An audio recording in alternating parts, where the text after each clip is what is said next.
Ilmu Allah itu luas, jangan dianggap ilmu Allah itu yang bahasa Arab saja. Ini pesan untuk pesulap merah dan para fan-nya dan teman-teman Wahabi ya. Kalau ilmu Allah itu yang bahasa Arab saja, ya ini malah membuka celah, membuka keran kemusyrikan. Berarti yang bukan Arab bukan milik Allah. Ya, mendirikan Tuhan baru sebagai pemilik selain Arab nanti. Bagaimana ilmu Jawa, bagaimana ilmu astronomi, bagaimana ilmu-ilmu umum, bahkan orang-orang Dayak itu memiliki ilmu yang luar biasa. Ya semua dari Allah, tergantung kita mengarahkan kemana. Jadi wal khairu wasyarru bimasyiatillah. Semua kebaikan dan kejelekan itu atas kehendak Allah, tergantung kita menggunakan perangkat untuk mengarahkan apa nafsu atau nurani. Kalau nurani berarti kita mengikuti petunjuk Allah lewat malaikat. Kalau nafsu berarti kita mengikuti petunjuk-petunjuk syaitan. Jadi sekali lagi jangan kita itu terus sempit atau menyempitkan Islam dengan kesempitan pandangan kita, menyempitkan Islam dengan kebodohan kita. Ini malah kesalahan. Akhirnya Islam menjadi kaku, Islam menjadi ekstrim dan sebagainya. Kemudian ayat-ayat Allah juga luas.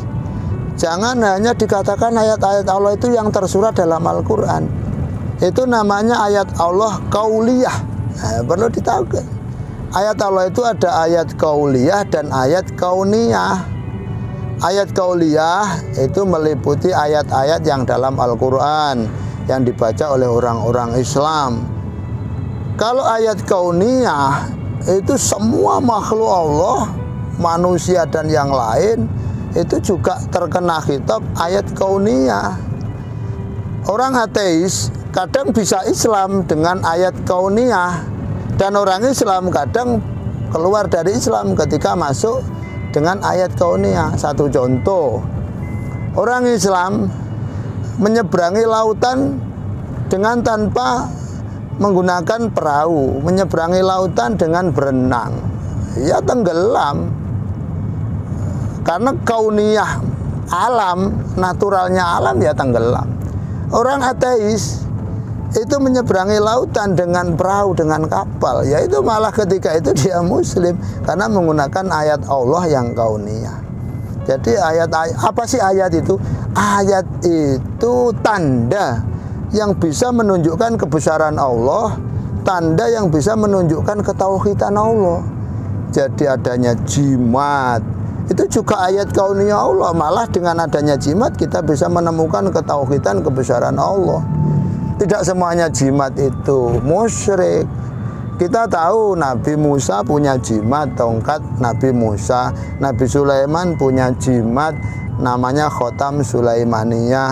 Rasulullah Muhammad sendiri juga punya jimat, namanya Hirzun Nabi, penjaga Nabi. Oh, banyak orang-orang dulu yang punya jimat. Jimat itu azimat, barang yang dimuliakan Allah, memang diberikan ciri oleh Allah. Kata orang Jawa, jimat itu barang siji di rumat. Jadi saya mohon kepada saudara saya pesulap merah atau Cak Samsudin, Gus Samsudin, jangan dicampur aduk, harus dengan ilmiah, dengan logis dan rasionalistis, karena kebenaran itu harus logis. Saya juga pesan pada Cak Samsudin, Gus Samsudin, tolong jenengan menggunakan trik apa terserah, tapi jangan bawa-bawa NU, jangan bawa-bawa logo NU, jangan bawa-bawa logo Islam. Itu profesi Anda, dengan sulap, dengan menipu atau apa, terserah, itu urusan Anda dengan Allah, dengan masyarakat. Tapi jangan bawa-bawa logo Islam, jangan bawa logo NU. Dan kepada pesulap merah, Mas pesulap merah, alhamdulillah saya terima kasih Anda telah membongkar kebohongan-kebohongan para pesulap-pesulap pembohong. Tapi jangan samakan antara ilmunya Cak Samsudin dengan ilmu ulama. Anda tidak tahu ilmunya ulama. Ada Tibun Nabawi, kitab yang menerangkan ketobiban dengan ruqyah Nabi. Ada Aufaq Imam Ghazali meneruskan Wifik, Samsul Ma'arif Kubro. Ada kitab namanya Khazinatul Asrar, siri-siri daripada Al-Quran. Semuanya itu ilmu ulama. Intinya kalau ilmu ulama itu bersumber, bermuara kepada kejujuran dan kejernihan batin serta dari ayat-ayat dan hadis Nabi. Kalau ilmunya Cak Samsudin itu bersumber mungkin ya dari kebohongan sama dengan pesulap-pesulap yang lain. Jadi sumbernya adalah dari kejujuran dan daripada ayat serta dari nurani.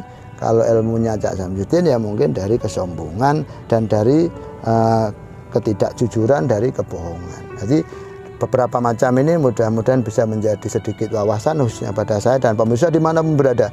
Jangan sama-samakan antara ilmunya ulama dengan ilmunya para pesulap dan pembohong-pembohong umat, pembohong-pembohong media. Dan kedua, jangan dikebuyah-uyah bahwa semua jimat itu adalah syirik. Dan ketiga, harus bisa membedakan ayat-ayat Allah antara ayat kauliyah, ayat kauniyah. Dan yang pertama tadi, ilmu Allah luas, tidak semuanya harus berbahasa Arab. Yang penting semuanya yang ada di alam semesta ini adalah ilmu daripada Allah, kebesaran Allah. Tinggal kita mengarahkan ke mana, antara sabilur rasyad dengan petunjuk Allah, akhirnya kita bertauhid, atau ke sabilus syaiton dengan kriteria-kriteria yang menjurus ke kemusyrikan dan tujuan yang tidak baik. Mudah-mudahan kita selalu mendapatkan nurani dan nur petunjuk dari Allah sehingga kita bisa minallah, kita merasa dari Allah, filah kita terus bersama pertolongan Allah, billah kita terus dengan pertolongan Allah, lillah kita ikhlas murni karena Allah, dan ilallah kita membawa iman, kita membawa apa yang diberikan Allah untuk menuju ridha Allah. Sekian, assalamualaikum warahmatullahi wabarakatuh.